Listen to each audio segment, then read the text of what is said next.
Morning! Welcome back into Karen's Conservatory.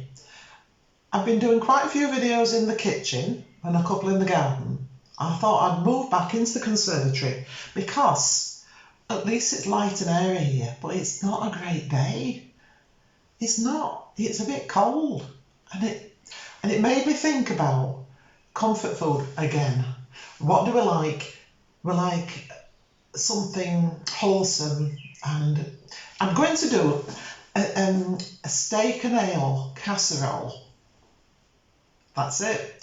So I've got, and it's going to be slow cooked. Again, if you want to do this recipe, you can do it on the stove top, or you can put it into a dish and put it in the oven. It's just that this is easy for me, and the slow cooker, it just does its own thing all day long.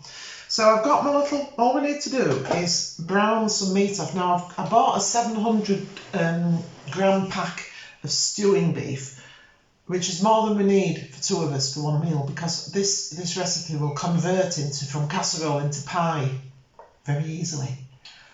So here we go. I've already browned off some of the meat, okay? So that's been in the pan.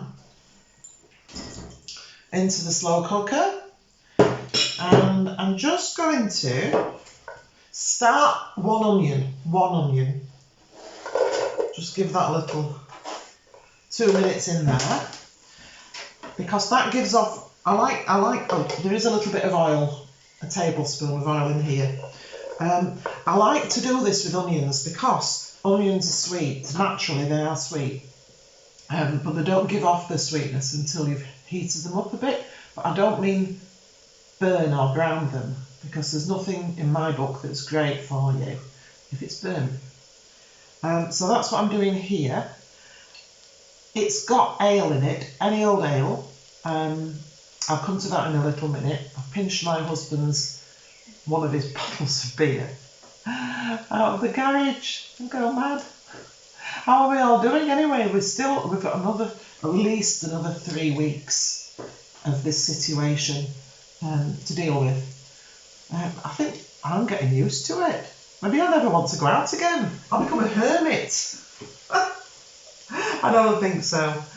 But you know, I'm just going, as I said right at the outset, I'm going every day, taking every day as it comes, and making best of it. I'm not saying I don't get a bit browned off sometimes, but I've tried to shake that away, get on and do something. And yeah, that's it. And the main thing is, it's to stay safe and to stay home, and let all the emergency service people and the frontliners do what they need to do to keep us guys safe. We can only do that one thing, can't we? Staying in. So that's it. So that's the onions. Just started to go a bit translucent in there, and I'm going to pop those into the slow cooker. And then I'm just going to pop a little bit more oil. We're searing the meat basically. I'm just going to brown the meat off to keep, it takes hours to cook, but it'll keep the juices in. And yeah, so this is some to do. Sizzle, sizzle. And what I like to do with this, just before I put the last lot into there, I add some plain flour, maybe just a tablespoon. What that does, it helps to, as it's cooking, it helps to thicken it up, because there's quite a lot of liquid. We've got beer, ale going in, and we've got some beef stock. And if you're not careful, it's runny, and that's no good to anybody, is it? A runny casserole. I also take the lid off for the last hour or so, and that enables, if there is excess liquid in there, it evaporates, it reduces and becomes thick. So that's what I do for the last hour of cooking. So I'm just going to twizzle that over, and it's colouring up nicely. It is. And I might as well put the vegetables in. So what I've got in the veg line, they're all hearty, wholesome, sort of British type of thing, with no Mediterranean going in here. My husband will be very pleased to hear that. He gets a bit fed up with courgettes coming out of the oven. So we've got carrot and a tiny bit of swede that I've got kicking about. So I think there's about 3 carrots there. And they're going in there. I've also got a leek. Sometimes they say to put leeks in at the end of the day but I'm just popping it in. They always seem fine to me. It's one leek going into there. And what I'll probably serve this with on meal one tonight, I'll probably make some dumplings, or I could make a cobbler, which is like a savoury scone, but it's the same thing. You bake it on top of the casserole. And then the next time you see this meat come out of the freezer, probably, I'll be making it into a pie. Because it's just what, you know, you go to the pub and you see that, don't you? A steak and ale pie on the menu. So why not create your own at home? It's easy enough.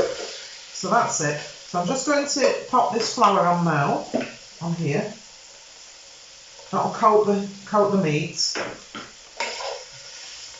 So that will just do its thickening thing for me. So we don't really need any granules or anything like that in here. Okay. Just turn this heat down. We're nearly finished. Pop that on there. The only thing to add now into the equation is the beer and some stock and some seasoning. And I have got a bit of English mustard. I think English mustard, you have to be careful with, but it goes really well with beef. So that's what's going in. So I've got a bottle, and it's about half a pint. As this cooks, as the heat gets going in the slow cook, the alcohol will be cooked away and we'll just get the flavour of the beer. And then I'm going to put in, this is about 300 millilitres of beef stock made with stock cubes. I'm not putting it all in now. I'll gauge it as we go through the day, and you can adjust it. So I'm going to put maybe half of that into there. And then I'll salt and pepper it. Pepper. I know some people put Worcestershire sauce into this sort of thing, which is great if you've got it. I haven't got it. Sometimes I might use a bit of brown sauce out of a bottle. Why not? Why not? And I've got a little teaspoon for the English mustard.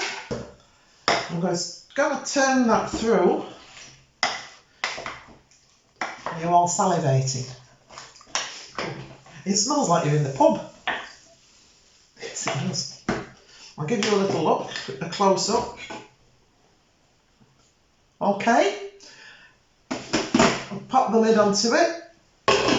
I'll put it on low and leave it until, I don't know, later this afternoon, 4 or 5 hours longer. Judge it. I'll come back and I'll show you the finished casserole. So that's it for now. Have a great day. Do what you can. Get out for your daily constitutional. And see you later. Bye. Hi. Well, it's several hours later. It's been a busy old day. I don't really know where the time's gone. But it's gone, and it's nearly dinner time. We're back to the steak and... No, it's not steak, it's beef. An ale casserole. And there we go. See, let me put my lid down. I've got a serving dish. I'm going to put it on there so you can get a better look at it. I have actually done some dumplings. The dumplings are simply the suet that you buy in the supermarket, and I've got a vegetarian one, although that's a bit random because obviously it's not a vegetarian meal, but there we are. And it was, let me think, it was 100 grams of self-raising flour with 50 grams of the suet, pinch of salt, just enough cold water to bring it together to a dough, plopped it on top of the beef and ale casserole, and we've got dumplings. Let me see. And it's thickened, you know, I said that the flour thickened it, and that's worked out perfectly. I think you can probably see it's bubbling. I need my glasses. Eyes down looking. I always feel like I'm a bingo. Not everybody likes these glasses. I'm rather partial to them. But anyway, so look. Let's get a go at this. Oh yes. Can you see? Can you see? Let's get a dumpling. And oh wow. I won't get it all out. Beef and ale with some carrots, onions, leeks, bit of stock. And that is it. And the dumpling. And what's left over, I'm going to serve this. I'm going to be really greedy and make some mashed potato for the side. And what's left over, we'll convert. Watch this space. Yeah? I'm going to make one of these days a beef and ale pie. So with chips, like you get in pub. So there we are. Enjoy. Please try it. Whatever you're doing, have a great evening. It is evening now. And stay safe. Stay home. See you on the other side. Bye for now, everybody.